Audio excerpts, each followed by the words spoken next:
Shalom Aleichem, bienvenidos todos. ¿Cómo están? ¿Cómo pasan este Shabbat? ¿Cómo empezaron el mes de Adar? El mes de Adar, un mes muy especial. Hoy vamos a hablar un poco de la perashá de la semana, la perashá Trumá que leímos ayer. Vamos a leer acerca de el mes de Adar, Purim, y luego Rivka va a hablar también de la Salahot de Purim y les va a dar algunas recetas para hacer los Mishloach Manot y para agasajar a toda la familia y a los amigos. El mes de Adar, que comenzó la semana pasada, hoy ya estamos en el 3, Gimel de Adar, tiene características muy interesantes desde el punto de vista del Sefer Yetzirah. Ustedes saben lo que es el Sefer Yetzirah.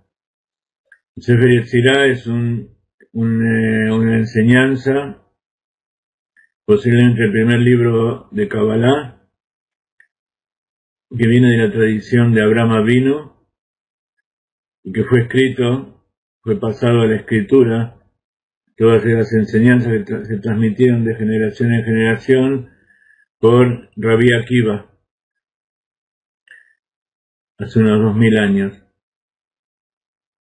Él encontró, Abraham Avinu, por el Brit Milá y por toda la revelación que le hizo Kadosh Baruj Hu, él vio la fuerza que había en la naturaleza. También recibió de los hijos de Noach, los descendientes de Noach, que traían la enseñanza de Adam al-Rishon acerca de los asuntos de la naturaleza. Dentro de los 12 meses del año, Adar es el último. Este año, que fue un año normal, no fue un año bisiesto, el mes de Adar es uno solo y es el último, es el número 12 del año. Porque de acuerdo con el año de los meses, el año comienza en el mes de Nisan. De acuerdo con el año solar, los meses comienzan en Tishrei, en Rosh Hashanah. Pero eso es de acuerdo al sol, pero de acuerdo a la luna, que de acuerdo a la luna se dividen los meses, el año comienza en Nisan. Y por supuesto Nisan es un año muy importante porque es el mes de la salida de Egipto, cuando el pueblo de Israel nació. Entonces es muy lógico que el año se empiece a contar a partir de Nisan, desde el primero. El mes de Adar tiene que ver con el signo del zodíaco de los peces. El Dag es el Mazal, y el Dag es un Mazal muy especial porque tiene que ver con la pureza del pensamiento, de las intenciones, y cuando se anulan los malos decretos por el esfuerzo que nosotros hacemos, y el Kadosh Baruj Hu nos cuida, tal como pasó en la historia de Purim, que la mayoría de ustedes la debe conocer, pero estos días, estas 2 semanas que viene hasta Purim, vamos a charlar mucho acerca de eso. El ojo del pez que nunca se cierra representa a ese ojo que mira a toda la humanidad, el ojo de Dios que cuida y protege, y es lo contrario justamente de lo que se llama el mal de ojo. Tiene que ver con la letra Kuf, que la Kuf es el nombre, también es el nombre del mono, Kof, y por eso este mes tiene que ver con el mes de la risa. Pero Kuf también tiene que ver con Litkofef, Kfia, que quiere decir doblarse, someterse. Así como el mono camina doblado, agachado, él lo hace por propia naturaleza, porque así es como caminan los animales en general. El ser humano nació erguido, pero nosotros por propia voluntad, por libre albedrío, nos inclinamos y nos doblegamos frente a Kadosh Baruj Hu. Y también como el mono es el mes de la risa, el mono se ríe sin tener algún motivo especial, es su naturaleza. En cambio, para nosotros la risa es algo especial, es la risa de la felicidad, de nuestra conexión con la familia, con el amor, con la esposa, con el Mashiach, con la Torah. Esa es la risa que tiene que ver con el nombre de Yitzhak. Shok quiere decir risa, y es el nombre que le puso Lea, que le puso Sará a su hijo, cuando le dijeron que iban a ser un hijo a la edad de 90 años, 89 años, ella se rió, dijo Dios estaba riéndose de mí, pero en realidad no era que ella pensó que Dios estaba riendo de ella, sino que Dios se reía con ella. Es algo muy importante que tenemos que aprender. Cuando nosotros nos reímos de alguien, es algo que no corresponde. Pero cuando nos reunimos con alguien, eso es una alegría mutua. Y es algo que uno tiene que aprender durante la vida, a no reírse de los demás, sino reírse con los demás. Incluso cuando se ríen de uno, no ofenderse y reírse junto con el otro. Entonces la risa cambia todo. Y es la risa de saber que estamos en el camino de la llegada del Mashiach. Bienvenidos a todos los que van llegando.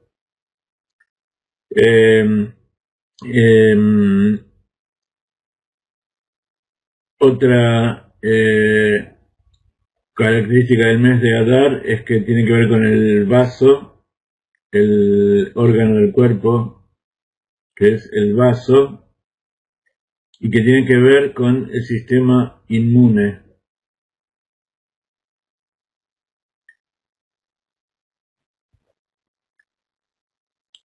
Entonces, la alegría y la afabilidad, el buen humor, hace que también el sistema inmunológico funcione mejor. Y respecto a la Kabbalah, en el árbol de la vida de las 10 Sefirot, ustedes saben que aparte de las 10 Sefirot, hay conexiones entre ellas que tienen que ver con las letras y con los meses. Hay 22 conexiones entre las Sefirot, líneas que van, canales de energía que las une. Es el secreto de cuando entra vino salen los secretos, que es justamente la idea de Purim, que uno tiene que tomar hasta que no sepa la diferencia entre bendito Amán y maldito Mordejai, porque la gematria de bendito Amán y maldito Mordejai es la misma. Y así también vino y secreto tienen la misma gematria, 70. ¿Y cuál es el secreto? Son los 32 senderos de sabiduría, que son las 10 Sefirot y las 22 letras del Aleph Bet. Esas 32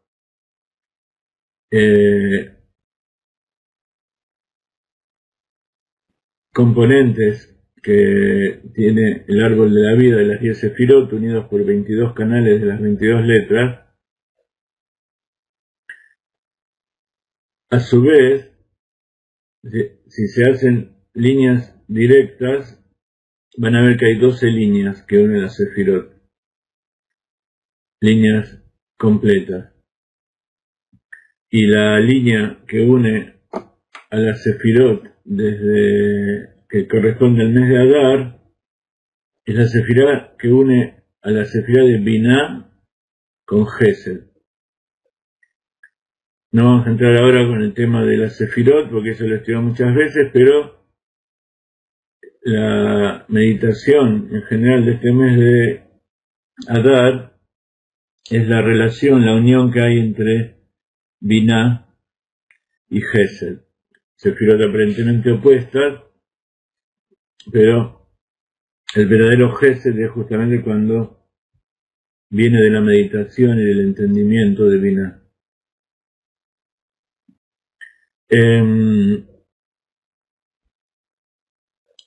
Y entonces es muy propicio que este mes de Adar contenga la festividad de Purim, porque justamente fue el mes en que los judíos se alegraron y rieron, como dice la Megilat Esther, el rollo de Esther, y hubo alegría y regocijo entre los judíos. Así que esa es la idea que uno tiene que tener, y sobre todo cuando uno recibe buenas noticias en este mes de Adar. Prepárense porque este mes de Adar todos van a tener buenas noticias, especialmente cuando hay problemas judiciales o problemas económicos, incluso problemas de salud. Van a aparecer noticias que a lo mejor estuvieron esperando, que se resuelvan cosas, y este mes si no se resuelven 100%, por lo menos va a llegar la clave de que llegó la solución y que la redención, la solución del problema está ya en camino. Entonces, Este mes de Adar tuvo dos días de Rosh Hodesh, el 18 y el 19 de febrero, que eran el 30 de Shvat y el 1 de Adar. En este mes de Adar se leen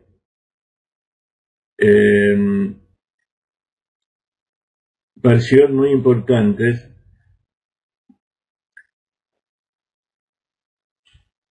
que tienen que ver también con la preparación para el mes de Nisan, anterior a Pesach. Una es la perashá que leímos ayer, que es la perashá Trumá, el 2 de Adar.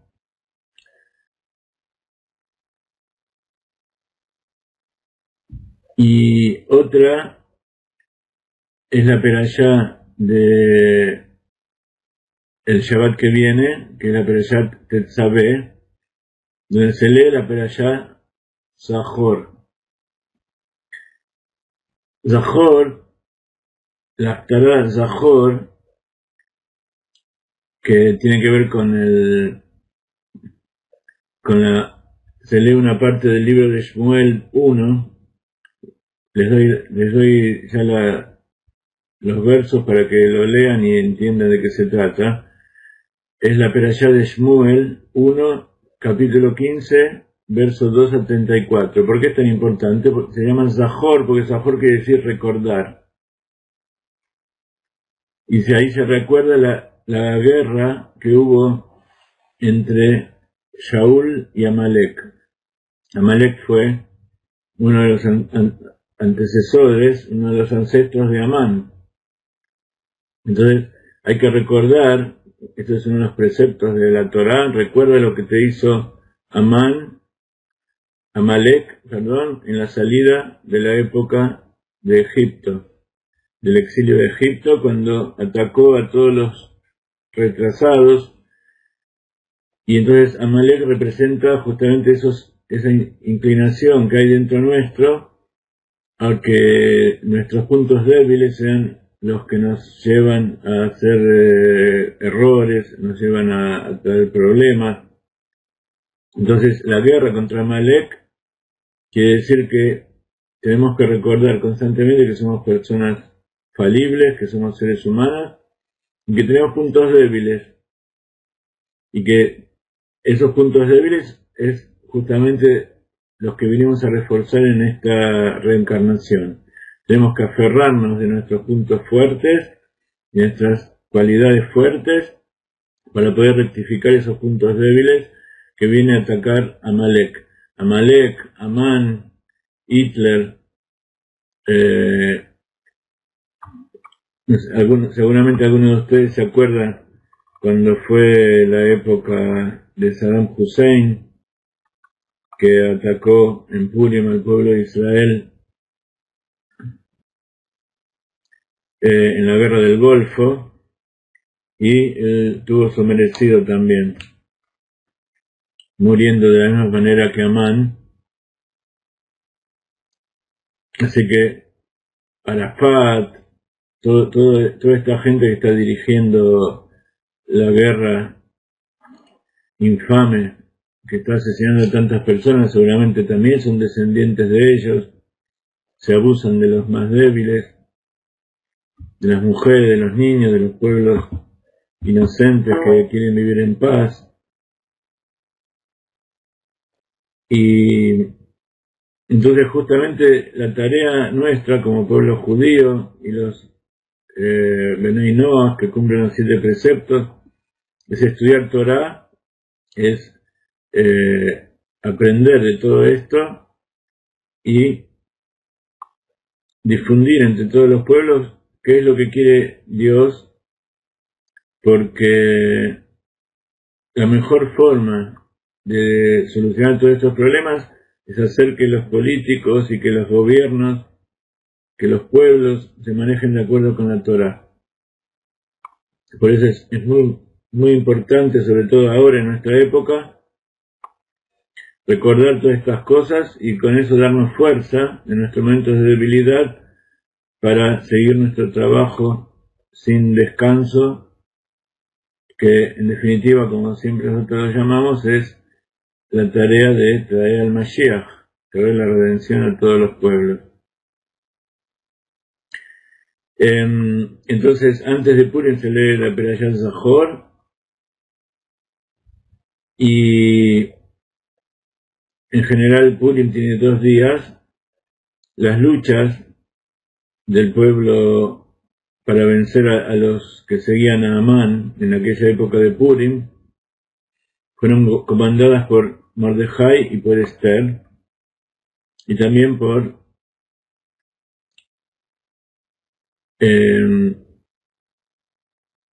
un personaje muy especial que apenas se cuenta en Megillat Esther, que era Daniel, el profeta Daniel, y que él fue el intermediario entre ellos dos para que puedan hacer todo la conspiración para vencer a Amán.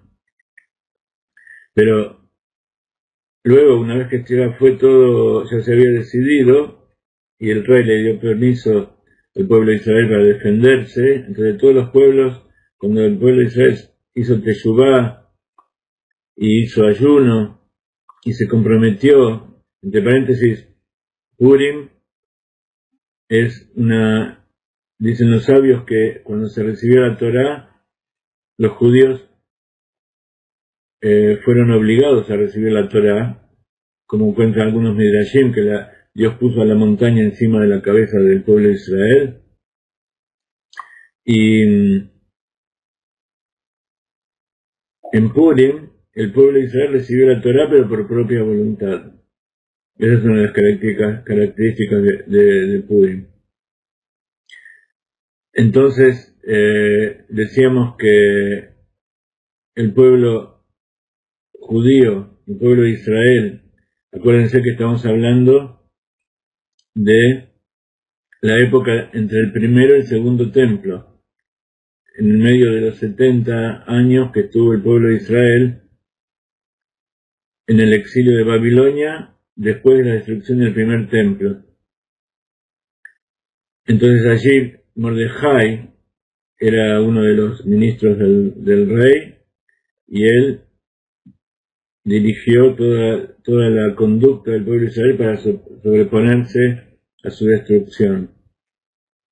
Y entonces, cuando fue el decreto que era de exterminar a todos los judíos, en ese momento todos los pueblos vinieron a ayudarlos. Cuando los judíos recibieron la ayuda de Dios y se anuló el mal decreto, en realidad no se anuló el decreto de exterminarlos, sino que se le dio a los judíos la posibilidad de defenderse. Y entonces allí todos vinieron y fueron vencidos. Amalek, en la figura de Amán, con sus hijos y con todos sus seguidores. Esa lucha, decíamos, tuvo lugar entre el 13 y el 14 de Adar, Yud Gimel, Yud Dalet Adar. En todas las 127 naciones fue el día 13, específicamente, cuando terminó de vencer a todos los enemigos, y el 14 festejaron.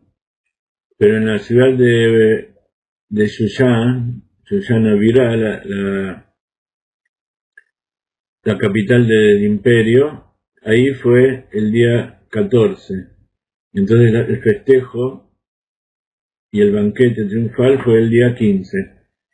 Por eso en Jerusalén y en algunas otras ciudades que estaban amuralladas, o sea que venían de aquella época, que parecía que tenían una conexión con la ciudad capital de Babilonia, se festeja el día 15, y el resto de Israel y el resto del mundo se festeja el día 14. Hay algunos que festejan el 14 y después van el día siguiente a Jerusalén para seguir festejando el día 15.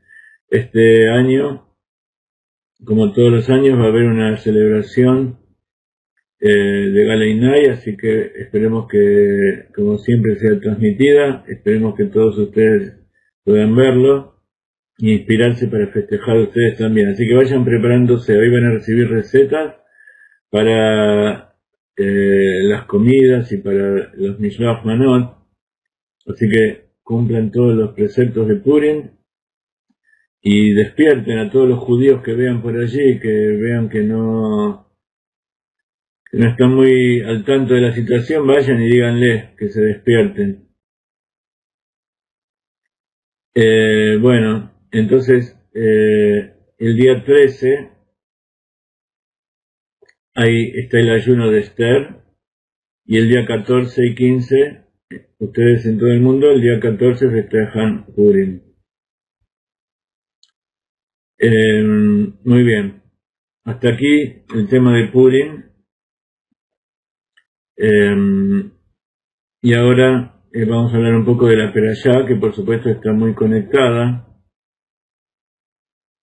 con todo lo que tiene que ver el mes de Adar y la bendición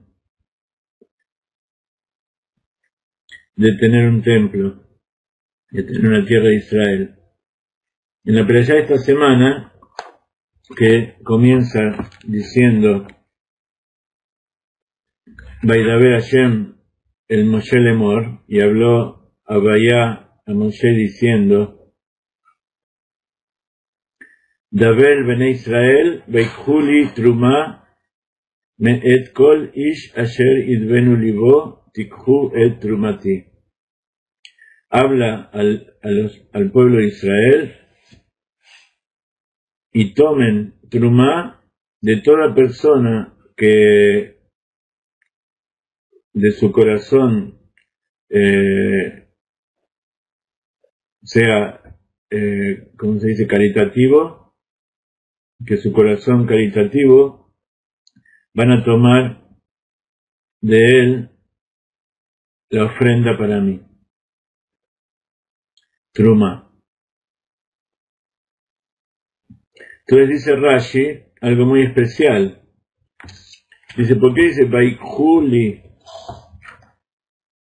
Se los voy a escribir aquí.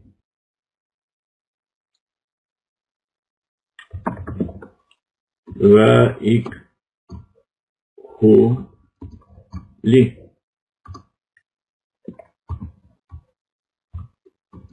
Vaikhuli quiere decir y tomarán. Una de las traducciones, y esto es interesante del tema hebreo, Vaikhub, la Bab es y, Hu y Hu es tomarán, y Li quiere decir tanto para mí, pero también, y especialmente cuando hablamos de Kadosh Baruj Hu, no significa solamente para mí, dice Hashem, sino que también dice de mí. Por eso, esto hay que interpretar muy bien, y hay muchas enseñanzas de este verso, especialmente de esta palabrita. Dice Rashi, ¿qué quiere decir Vaikhul li truma? Dice li lishmi, en mi nombre. Van a tomar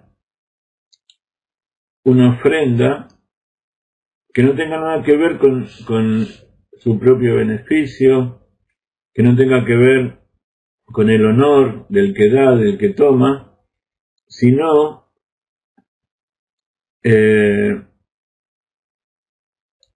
lo van a tomar simplemente en honor mío, porque yo lo pedí.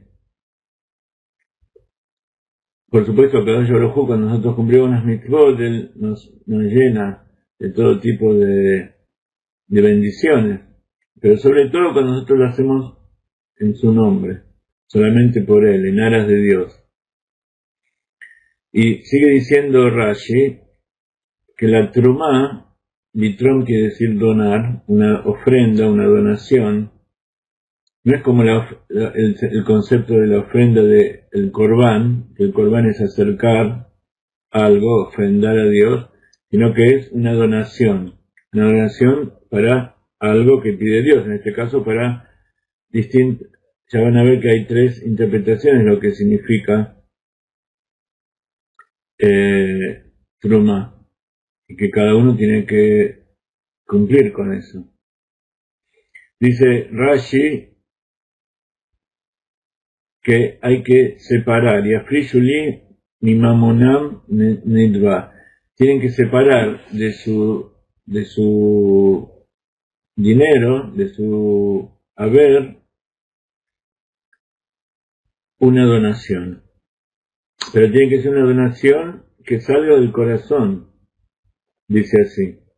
Ahora, hay una meditación muy importante de Hasidut que nos trae el Rebbe, que quería compartir con ustedes, justamente acerca de estos conceptos que estuvimos hablando. Dice, Baikhuli Truma. Baikhuli Truma. ¿Ven acá donde estoy escribiendo? Truma. Y tomarán para mí una donación o de mí. Por supuesto, de mí significa que eso que están dando es algo que yo les di, es algo que me pertenece, porque todo es de Dios, incluso lo que tenemos nosotros.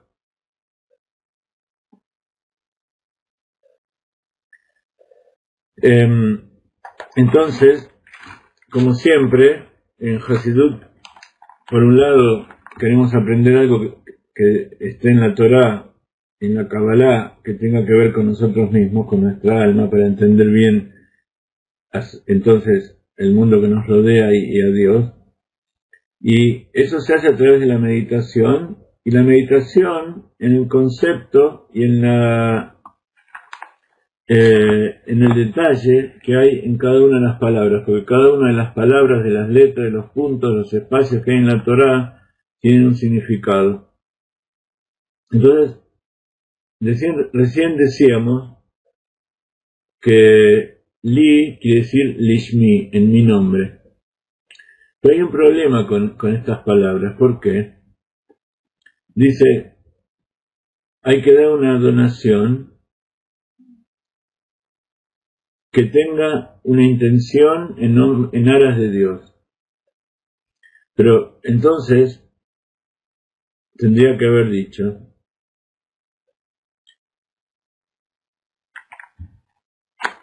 algo diferente, no la palabra Baiku. Ahora van a entender por qué.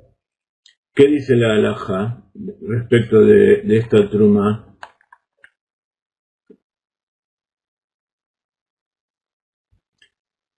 Por un lado,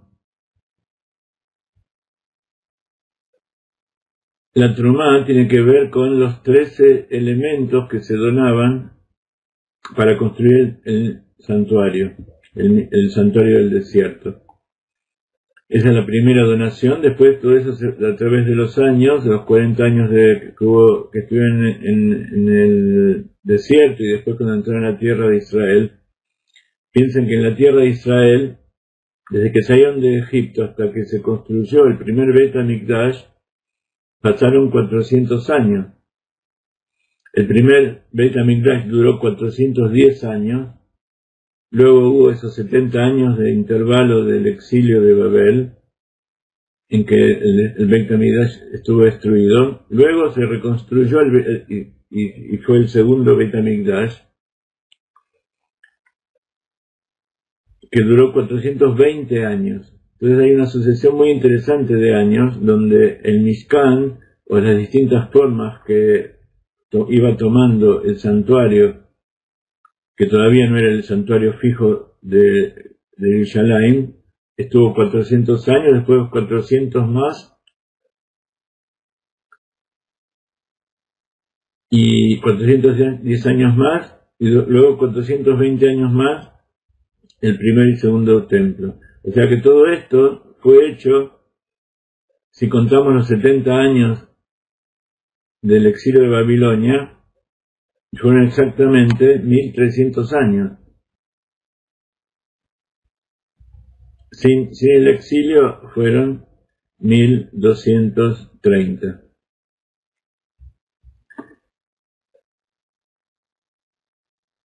Entonces, por un lado, la trumá se refiere a los 13 materiales que tenían que ver con los metales, el oro, la plata y el cobre, las piedras preciosas, la madera, la lana, el lino, los animales, perdón, no los animales, sino las tinturas, los cueros de los animales para poner encima el techo, y todas esas cosas que conforman 13 elementos diferentes para construir el Beit HaMikdash. Entonces, Trumá puede ser esas 13 cosas. También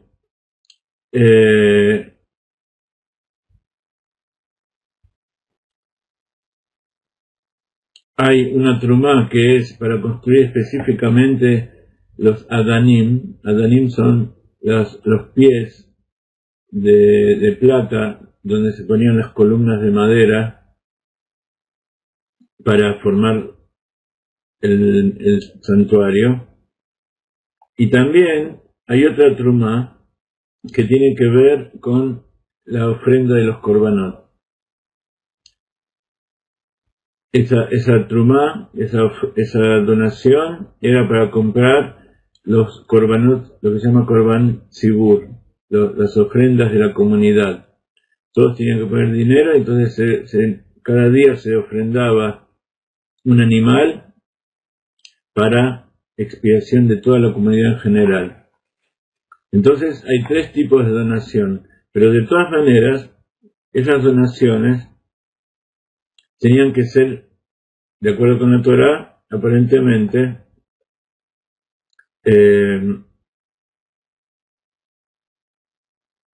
donadas de corazón, de aquellos que dan de su corazón,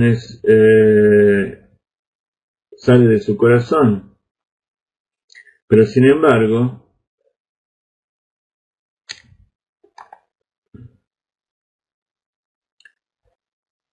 dice la halajá que esa trumá tenía que ser tomada de las personas, incluso si la persona no la quería dar. Entonces, ¿cómo puede ser que tiene que ser lishma, una trumá para mí, en mi nombre, en aras de Dios? Y esto nos trae una meditación que tiene que ver con algo muy actual en nuestra época. Si es en contra de su propia voluntad de la persona, si no lo quiere dar, entonces ¿cómo puede ser que sea lishma en aras de Hashem? Y entonces, en realidad, ¿qué significa lishma? Dice el Talmud, y así explica Hasidut, nos trae el Rebbe, que la intención, el significado de lishma no era respecto al que da la trumá, sino al que toma la trumá. Si no, la Torá tenía que haber dicho Baitnuli trumá, y me darán una trumá. En cambio dice Baikhu, y tomarán, le sacarán a la gente una trumá. Tomarán de la gente, y si aquel que no quiere dar se la van a sacar igual. ¿Por qué? ¿A quién se refiere esto, lishma, en aras de Dios? De los Gizbarim. Gizbar se refiere a aquellos encargados en recolectar la trumá, en los gobernantes, en los funcionarios.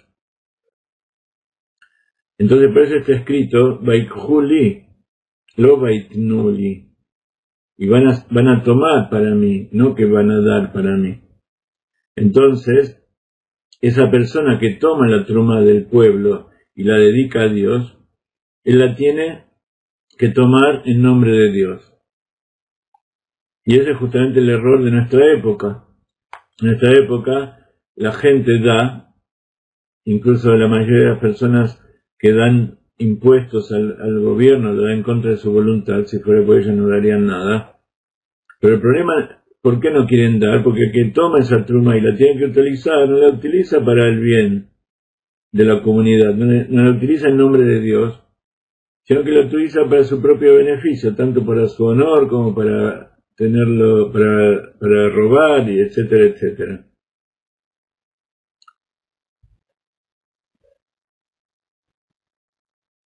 Entonces, esta es una de las enseñanzas más importantes que nos trae la Perashá para esta época nuestra. Cuando uno da una bendición para algo sagrado, eso que uno está dando se vuelve sagrado, se vuelve Kodesh.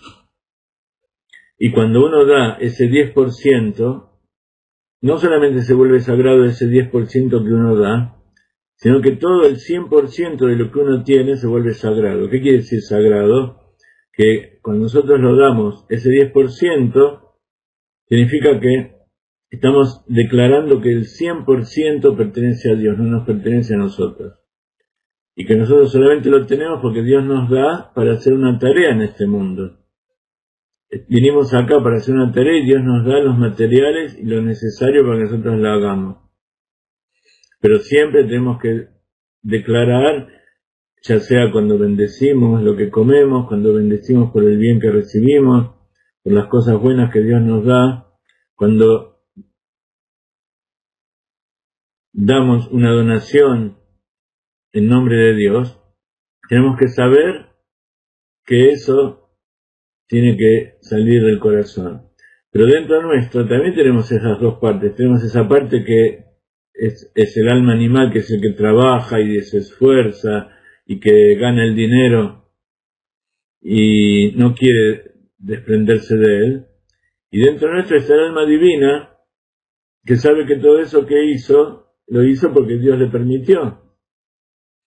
Entonces esa parte nuestra es ese funcionario que tenemos dentro nuestro, que tenemos que, ese funcionario sí tiene que hacerlo en nombre de Dios.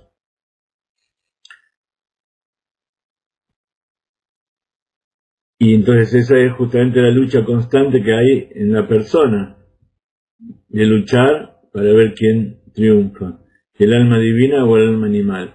Entonces, cada vez que nosotros damos algo, incluso si lo hacemos pensando que vamos a obtener un beneficio, o que no tenemos más remedio y lo tenemos que dar, una donación para difundir la Torá y para que se haga sagrado en nombre de Dios, está bien, lo estamos dando a lo mejor no por propia voluntad, pero de todas maneras es un triunfo de ese alma divina que hay dentro nuestro, porque ese punto sagrado que hay dentro de nuestro corazón sí lo está dando de corazón, por más que conscientemente nosotros estemos completamente en desacuerdo. Entonces, esta es la novedad que trae Hasidut respecto a lo que es una donación. Aquel que da, que es aparentemente el dueño de la cosa, la tiene que dar aunque no sea en aras de Dios. Pero el que la toma, el que la va a utilizar para algo bueno, o sea, en la práctica, entre las personas están aquellos que donan, que se llaman los jubiles, los que tienen dinero y aportan su dinero, y están aquellos que lo toman y lo van a usar para hacer cosas para Torah. Entonces, aquel que toma ese dinero tiene que estar consciente que lo está usando para difundir la Torah. ¿Por qué? Porque las cosas que pertenecen a la persona está en concepto de julín, está en concepto de algo profano. Y la persona que trabaja y que a lo mejor no sabe tanta Torah, él no tiene esa intención y no sabe cómo hacer para que algo que es profano, algo que es mundano, material, se transforme en algo sagrado. Pero aquel que toma ese dinero sabiendo que ese dinero lo va a usar para Dios, él sí tiene esa conciencia. Entonces, gracias a esa persona que toma el dinero y tiene la conciencia de que es para Dios, entonces ese dinero de toda la comunidad se transforma en sagrado. Por eso es tan importante entender bien de qué se trata esto de Vaikhul y Trumá. Y tomarán para mí una donación.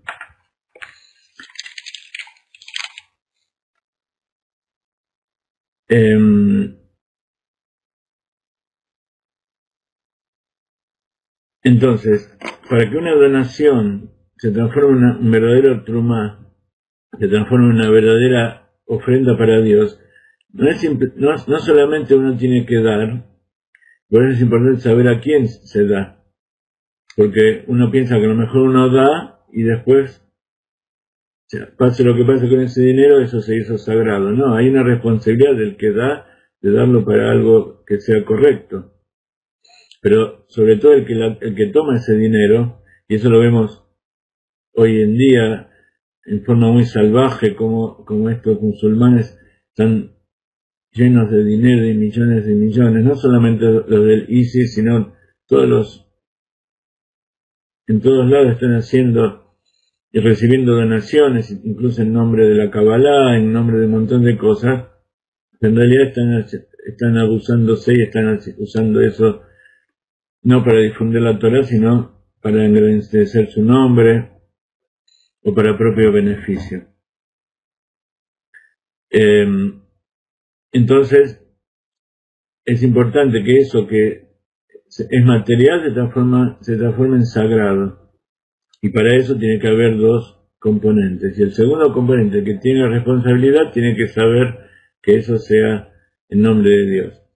También hay otra relación entre darse de acá, que es entre la persona rica y el pobre. En general se piensa que el rico no tiene mucho interés en dar, y el pobre quiere todo para sí, y él sí tiene una verdadera buena intención. Sin embargo, es al revés. El rico que da dinero a un pobre, él lo da y sabe que está haciendo una buena acción. Y mucha gente de buen corazón que tiene dinero es feliz ayudando a los demás. Entonces, eso es en aras de Dios. Pero el que toma la donación, la persona pobre o la necesitada, en general se lo ve como una persona baja y que no está haciendo ninguna mitzvah.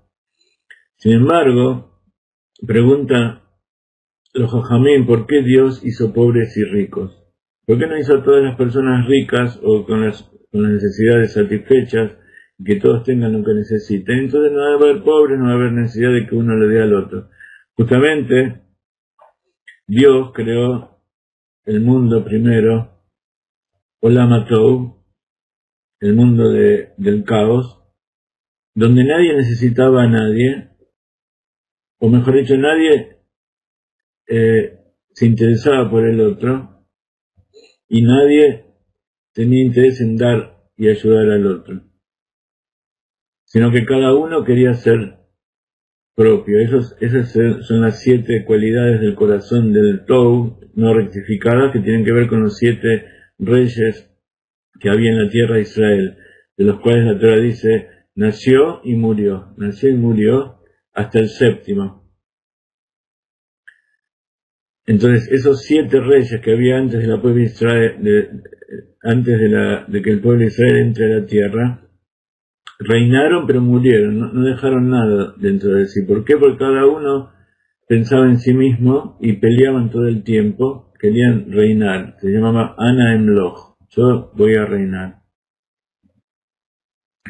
Pero cuando entró el pueblo de Israel, y el pueblo de Israel rectificó a esos pueblos a través de hacer lo que dice la Torah, o eliminarlos o incorporarlos, el pueblo de Israel tiene 12 tribus, pero en realidad son 13, porque son las 12 tribus que nosotros conocemos, más los levitas, y los kohanim están dentro de los levitas. Entonces, hay una relación muy estrecha entre el número, gracias a Sael, entre el número 7 y el número 13, porque el 7 es el punto central del 13. El 13 y el 7, cuando se unen, se produce una rectificación. Y como ustedes saben, el número 13, el 7 tiene que ver con la naturaleza, y el número 13 tiene que ver con las 13 cualidades de misericordia de Dios. Para nosotros, el pueblo de Israel, el 13 es el mejor número.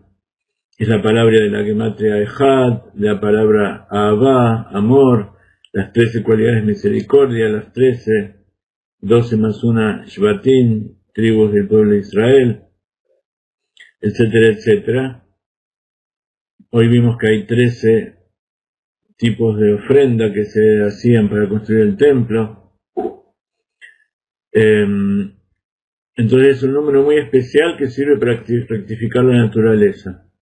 ¿Qué es la naturaleza? Son las 7 cualidades del corazón. Entonces, a través de dar truma, representada por esos 13 objetos, nosotros rectificamos las 7 cualidades del corazón. Y entonces entendemos por qué hay pobres y ricos. Dicen los sabios que existen pobres justamente para que exista el tema de la misericordia y de la tzedaká en el mundo. Porque Dios, cuando volvió a crear, después de la destrucción del mundo del caos, creó un mundo rectificado agregándole la bondad, la benevolencia. Entonces el equilibrio entre Gesed y Geburah, el juicio estricto, y la bondad, la benevolencia, es la misericordia. Y esas son las Yud Gimel Midot HaRachamim, esas son las 13 cualidades de misericordia de Dios. La relación que hay entre el pobre y el rico, el que tiene en abundancia y le da al otro, produce que este mundo sea equilibrado y exista la tzedaká, exista la justicia, la benevolencia y la misericordia en este mundo. Entonces, el que toma, el pobre, también tiene una mitzvah, también tiene que tener una intención al tomar eso, que no sea solamente para su propio beneficio, sino que al tomar eso y usarlo para salir de la pobreza o para comer, para poder cumplir las mitzvot, está haciendo que se revele la misericordia de Dios en este mundo. Y para eso, ese es uno de los motivos por los cuales fue creado este mundo, para mostrar la benevolencia de Dios. Entonces hay toda una relación muy especial entre las personas y siempre hay uno que tiene algo que el otro necesita. A veces uno es rico en algo y el otro es pobre en eso, y a su vez el otro es rico en algo y yo soy pobre en eso. Entonces, cuando hay esa interrelación entre las personas, se produce la interinclusión y la rectificación. Y así se produce la dulcificación en este mundo. Y así pasa también dentro de las cualidades nuestras. Cuando se interincluyen y actúan en equilibrio, en armonía, entonces se revela la misericordia de Dios en este mundo, se revela la esencia de Dios y se produce justamente el objetivo de la Perashá, que es Vaihul y Trumá, y entonces Beazul y Mikdash, Beshachan Tibotohan, y van a hacer un santuario y yo moraré dentro de ellos. No solamente del santuario, sino de ellos, dentro de cada uno y uno del pueblo de Israel. Todo eso está en esta perashá y es importante tener esto en cuenta cada instante que nosotros hacemos algo. Bueno, como ustedes ven, recién empezamos con la meditación, ya pasó 1 hora. Vamos a continuar en otro momento. Ahora va a continuar con la clase Rivka, mi esposa, que les va a hablar acerca de Purim, les va a hablar acerca de algunas alajot y también de algunas recetas para tener allí. Aquellos que llegaron un poquito tarde, los invito a luego con nuestra repetición a ver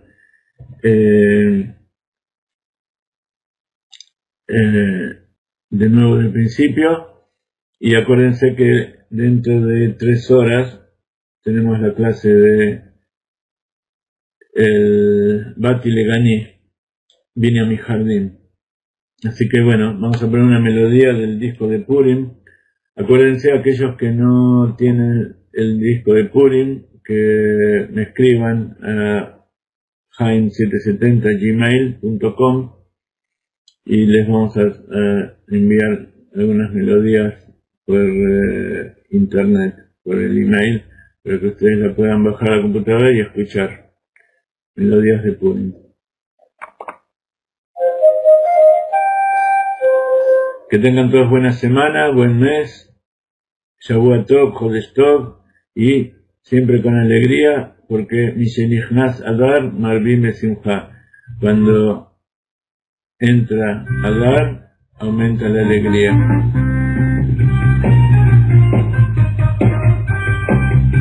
Ya volvemos.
Hola, ¿cómo están todos? ¿Están preparados para el mes de Adar? ¿Cómo pasaron el fin de semana? Shalom, shalom, shalom a todos. ¿Cómo están? Espero que hayan tenido un buen fin de semana, que estén tranquilos en sus casas porque hoy es domingo y Rishon y no se trabaja, ¿no es cierto? Están todos reunidos con la familia, aprovechando el día. Tengo un poquitito de alajot para seguir y después tengo para contarles todo lo de Purim. Pero siguiendo nuestros temas de alajot, estábamos por empezar un tema que se llama cómo adaptar los utensilios que tenemos en casa para hacerlos kasher. ¿Qué quiere decir hacerlos kasher? Entonces, acá tengo un libro que dice hacerlos kasher en relación a los utensilios significa limpiarlos de las cosas que no son kasher para utilizarlos con comidas que nosotros ya estamos transformando en nuestra cocina y que van a ser kasher. Entonces, o para usarlos para pesas también los tenemos que limpiar porque en pesas cambiamos toda la vajilla o kasherizamos la que tenemos. Entonces hay dos formas de hacer las cosas, de kasherizarlas, y una es a través del agua hirviendo y otra es a través del fuego. Entonces, de acuerdo al propósito o cómo haya sido usado el utensilio, tenemos la forma en que se puede kasherizar. Ahora, ¿qué es lo que podemos kasherizar? Solo podemos kasherizar utensilios de metal o de vidrio, porque los de barro, los de loza, los de madera, los de plásticos no tienen solución, no se pueden kasherizar, no los podemos pasar por agua hirviendo, el plástico se nos va a derretir, la madera igual absorbió todo lo que absorbió y nada se lo puede sacar. Y la loza o los platos de cerámica tendrían que ser vueltos a poner en un horno, en el horno que fueron realizados, y en cuanto lo ponemos a temperaturas frías tan fuertes, plástico no agarre, nada. En cuanto lo ponemos a temperaturas tan fuertes, se rompe. Así que lo enlosado tampoco se puede kasherizar. Todas esas cacerolas tan bonitas, todo el teflón, se pueden usar, sí que se pueden usar. Pero una vez que lo tenés que no es kasher, o que te confundiste y le pusiste algo de leche caliente en una fuente de plástico de carne, no lo puedo volver a reciclar, no lo puedo volver a utilizar como nuevo. En cambio, si yo tengo una cacerola que la usaba con cosas no kasher y la quiero transformar como estoy transformando mi cocina, la puedo limpiar, ahora voy a explicar cómo, y kasherizarla y volverla a utilizar con las cosas que voy a tener. Como por ejemplo, una cacerola o un cuchillo, un cubierto. Me quiero detener demasiado en esto porque les voy a perder lo de Purim, perdón. Entonces, un cubierto, tomo una cacerola, la lleno de agua y la hiervo. Y cuando el agua esté hirviendo, sumerjo el cubierto en esa cacerola hasta que vuelve a hervir el agua y lo saco y después lo lavo por agua fría. Y ese cubierto ya está limpio como si fuera nuevo y lo puedo usar tanto sea de leche como sea de carne. Creo que ha estado clara la explicación. Pero un cuchillo que tiene mango de plástico no se puede hacer. Esto no se puede kasherizar, por más que la hoja está bien, el plástico ya no se puede hacer. Entonces, todo lo que haya sido utilizado sobre el gas se puede poner en una cacerola y por la madera, exactamente, David. Y se puede kasherizar. Pero todo lo que hemos utilizado en el horno, bandejas, todo lo que tenga relacionado con el horno o con el fuego, cuando hacemos un lindo asadito, hay que volverlo a pasar por fuego. No todas las cosas necesitan que se ponga al rojo vivo, y eso siempre tenemos que preguntar antes de hacerlo. Pero por ejemplo, una bandeja de horno, necesita pasarse por el fuego. Todo lo que va a ser hecho en la cacerola hay que limpiarlo bien antes de ponerlo adentro del agua hirviendo. Pero todo lo que va a ser limpiado con fuego no necesita, porque el fuego quema y saca todo lo que hay. Pero si una cacerola tiene mango de madera, manijas de madera, tampoco se puede cayerizar, a menos que le saquemos esas manijas y pongamos otras nuevas. Bueno, esto me tenía preocupada porque quería que ustedes sepan, ya que van a transformar sus cocinas y todo lo que quieren hacer, para empezar, es una de las cosas básicas que tenemos que saber.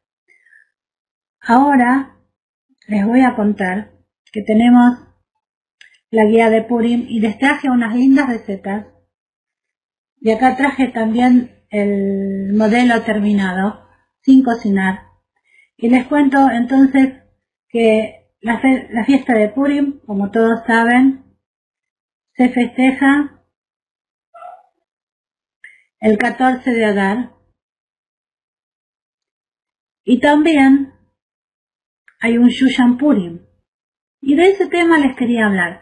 14 de Adar es el próximo 4 de marzo. El día anterior es el ayuno de Esther, y antes de cortar el ayuno escuchamos la Megilá. Pero también existe el Shushan Purim, y quería contarles lo que era, porque es algo muy importante saber por qué en Jerusalén se festeja Purim el día siguiente, no el día del 14 de Adar, sino el 15. Entonces les cuento que cuando los sabios instituyeron Purim, tomaron en cuenta que Shushan era una ciudad amurallada. Entonces decidieron que mientras que la mayoría de las ciudades celebrarían Purim el 14 de Adar, las ciudades amuralladas, en la época de Yoshua bin Nun, iban a celebrar Purim especialmente el día siguiente, que se llama Shushan Purim. Y es el cumpleaños de mi mamá y nunca me olvido. Los sabios querían establecer una diferencia, pero no querían que sean las ciudades de Shushan realmente, que era la ciudad amurallada. Quería que sean en las ciudades que realmente estaban en Tierra Santa. Entonces, la que cumple con todos los requisitos es Jerusalén. Y además hay otras ciudades que están en duda, por los cuales también se celebra en esos días, además del 14 de Adar, se celebra Purim. Y entonces tienen que escuchar la lectura de la Megilá 4 veces, y entre esas ciudades están Yafo, Aco, Hebrón, Fat, también que está en duda, y cuando nosotros vivíamos allá, corríamos todos los días de un lado a otro para leer la Megilá. Ahora les voy a contar un poquito. Y nos reuníamos en la casa de cada uno y uno que existía ahí, se escuchaba la Megilá. Entonces, sigamos con la guía de Purim. Y tenemos Purim el 14, Shushan Purim el 15. ¿Y cuáles son las alajot para estos días? Entonces ya dijimos, escuchar la Megilá antes de que termine el ayuno de Esther, antes de cortar el ayuno, y en Purim mismo una vez más. Después hay que dar Matanot Levionim. ¿Qué quiere decir eso? Que tenemos que darle a los necesitados una mataná, un importe de dinero, poner una tzedaká que equivalga a una comida. Si no tenemos a alguien a quien darle, podemos ponerlo en una alcancía, o si no, entregarla al templo, como hacemos muchos, y si no, ponerlo en una alcancía y después designarlo para darlo de caridad. Por lo menos a una persona. Después, la mitzvah que todos nos divertimos mucho es disfrazarse, como hacen nuestros chicos. Bueno. Y también Mishloach Manot. Todos saben lo que es Mishloach Manot, ¿saben? Mishloach Manot tiene que tener alimentos de 2 berajot, 2 bendiciones. A una persona tenemos que entregarle una fuente, un plato, con algo que hemos preparado. Para eso tengo hoy las recetas que les voy a dar. Puede ser una comida, una fruta o con una bebida, caramelos, golosinas. Acá en Israel los chicos reparten por todos lados. Y se lo enviamos a un amigo, a la persona que nosotros deseemos, a través de un sheliach, de un enviado, de una persona, que en nuestro caso generalmente son los niños, que lo entregan, y generalmente se acostumbra que los hombres mandan a los hombres y las mujeres a las mujeres. Aunque entre nosotros les voy a contar que las mujeres somos las que preparamos todo y se los damos para decirle, bueno, vos le vas a regalar a tu rab, tomá, acá tenés listo. Los hombres van a hacer algunas compras, pero las mujeres somos las que cocinamos, preparamos, adornamos y hacemos esos lindos paquetitos con moños que todos vamos a entregar. Y otra de las costumbres de Purim, y otra de las cosas que es una alajá, es la plegaria especial por los milagros, que se hace en la lectura de la Torá 3 veces en el día, en los reyos de la noche, la mañana y la tarde, y también cuando decimos la oración del final de comer, de gracias por la comida, Birkat Hamazon. Entonces, espero que les haya quedado clara, y si no la vamos a volver a repasar la semana que viene, un poco de estas costumbres, pero lo que más me interesa es, porque todos ustedes están esperando, nuestra receta. Tienen todos a mano en donde anotar. Les voy a dar una receta de algo que se come siempre 3 veces al año. En Purim, antes del ayuno de Yom Kippur. Shalom, shalom. Bienvenidos a todos los que llegan tarde, todos pueden ver la repetición después y espero que les guste. Y 3 veces al año les decía, y otra es cuando hay Haim Sukkot, como es el último día. No, Sukkot, cuando se come Kreplach. O Shana Rabba, en el último día de Sukkot. Entonces, les cuento que esta es la receta que nosotros siempre preparamos y se llaman Kreplach. Los Kreplach son como unos añolotis, una pasta rellena. En realidad se pueden hacer empanadas, todo lo que sea carne envuelto en masa. Pero esta es la receta que hacemos siempre y mis nietos siempre esperan las 3 veces al año para que son Kreplach. A ver si los escribo. A ver. No sé cómo es esto. Si los pongo.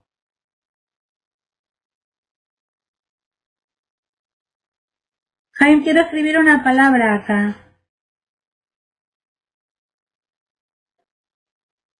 Ahora te lo pongo, Gaby, pero empiecen a anotar. Medio kilo de harina. ¿Este? ¿Y dónde escribo? Gracias.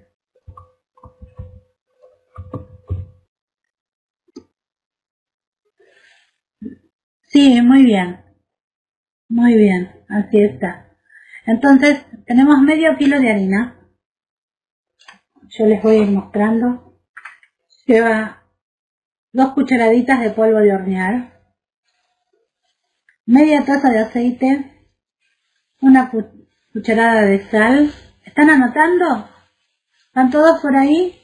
Si no, lo vuelven a escuchar en la clase. Un huevo y más o menos un vaso de agua tibia. Entonces, hacen una masa muy linda, que les quede tiernita, que se pueda estirar fácil. Y después lo hacen en bolitas chiquititas, como para hacer empanadas de este tamaño. Porque en realidad, primero hay que hacerlo en forma de empanada. No sé si lo ven. Acá. ¿Ven? Primero se cierra una empanadita. Está rellena. Ahora les voy a decir qué va de relleno. El relleno se toma una cebolla bien grande, se la pica, se la dora un poquito y se pone carne picada para cocinarlo. Cuando está cocinado le ponemos pimienta y ajo a gusto y así, como les estoy contando, se rellena con una cucharadita cada kreplach. El tamaño lo deciden ustedes, puede ser así de grande, que después los tenemos que hervir, o lo hacemos un poco más chiquito. Acá tienen un modelo un poco más chiquito.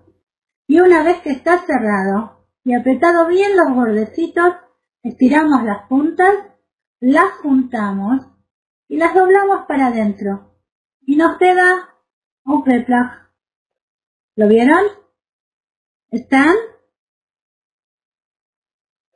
¿Les llega? Esto lo preparan y si lo congelan es mejor.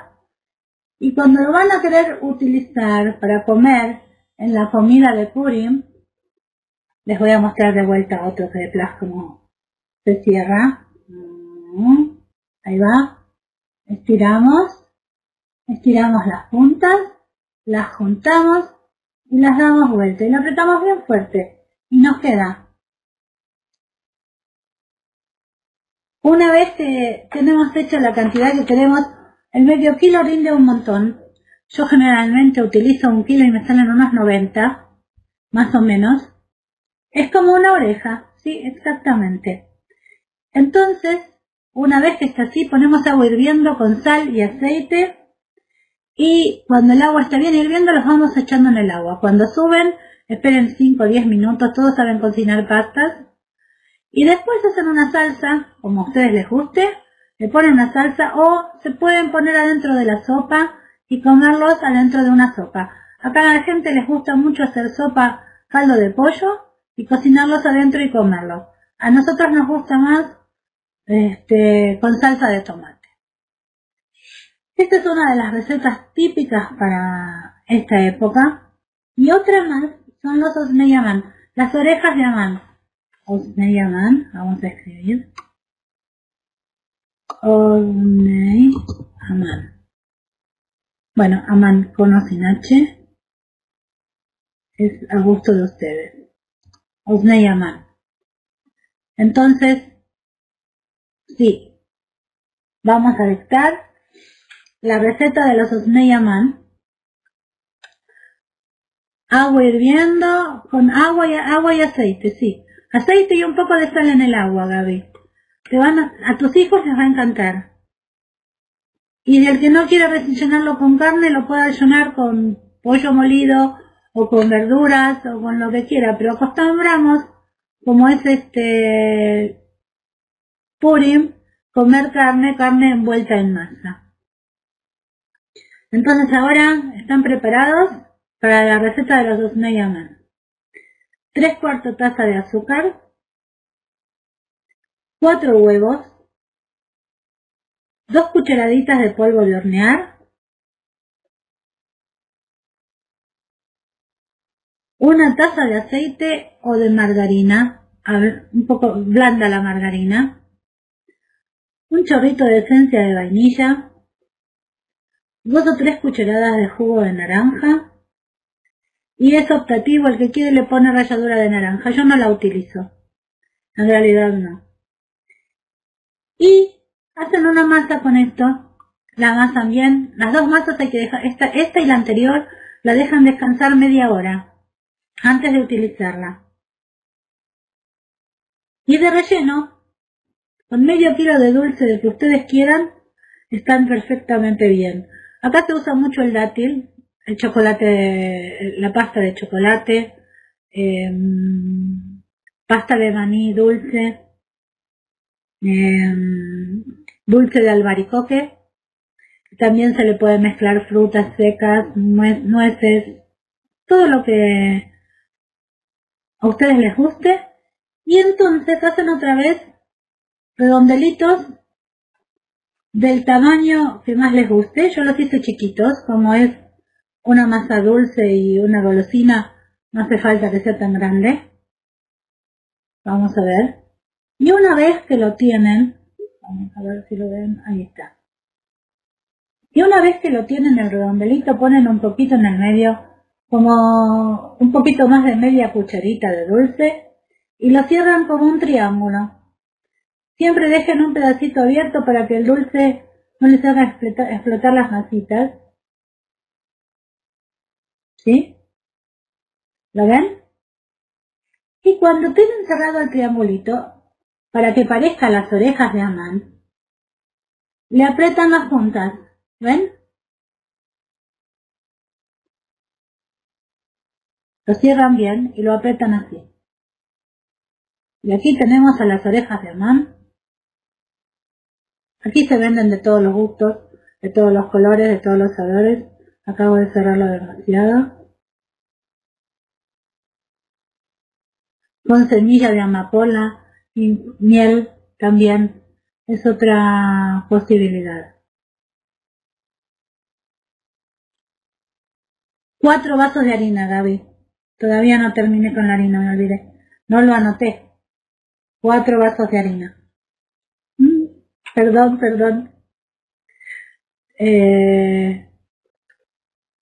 Los pueden hacer. Yo les recomiendo que no hagan ninguna de las dos cosas muy grandes, porque si no lleva mucho relleno y les rinde poca cantidad. Si ustedes los hacen más chiquitos, en general no lleva agua porque tiene 4 huevos. Si te hace falta es más que un chorrito o un poquito más de jugo de naranja. Si ustedes los hacen muy grandes, lleva mucho relleno y rinde poco. Pero si ustedes los hacen medianitos, la cantidad de relleno es suficiente, como menos de una cucharadita, y eso es lo que está bien. Siempre dejen descansar la masa media hora porque después se estira más fácil. Y hacerla tiernita pero que no se pegue en las manos. En todo caso, ponen un poquito de harina sobre la mesa. Yo generalmente uso papel de horno. No paso aceite en las bandejas. Y lo ponen en el horno a 180, 200 grados, unos 10 minutos más o menos. Y después que salen, estas están sin cocinar, así que no las espolvorean con azúcar impalpable. Eso también es opcional, no a todos les gusta hacerlo. Pero si no lo van a espolvorear con azúcar impalpable, tienen que agregar un poquito más de azúcar en la masa. ¿Alguna otra pregunta?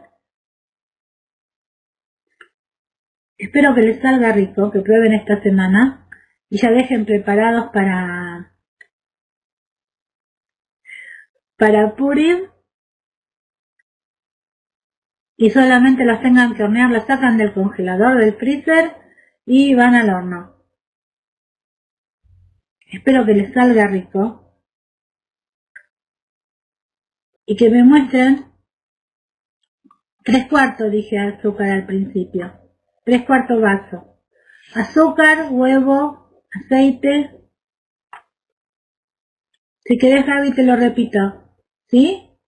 Les va a quedar perfecto. Prueben esta semana y los chicos van a pedir más. Hola, Erika, tanto tiempo. Un gusto saber que estás acá. Entonces, era 3/4, vuelvo a repetir, 3/4 taza de azúcar, 4 de harina, 4 huevos, 2 cucharaditas de polvo de hornear, 1 taza de aceite o margarina blanda, 2 o 3 cucharadas de jugo de naranja, esencia de vainilla y ralladura de naranja es opcional. Y el relleno, medio kilo de dulce, a elección de ustedes. Chocolate también es muy rico. Y un horno a 180-200 grados durante 10 minutos, espolvoreado a gusto de ustedes con azúcar impalpable, azúcar de, ¿cómo se llama? El azúcar finita, azúcar impalpable se llama en Argentina, pero no sé cómo se la hace, sí, perfecto. Eso también es a gusto de ustedes. Se está por terminar la clase, los dejo con un poco de música y con muchas ganas de festejar Purim y cocinar cosas ricas. Espero encontrarlos la semana que viene y ya tener un poco de alguna foto de los chicos disfrazados para la escuela.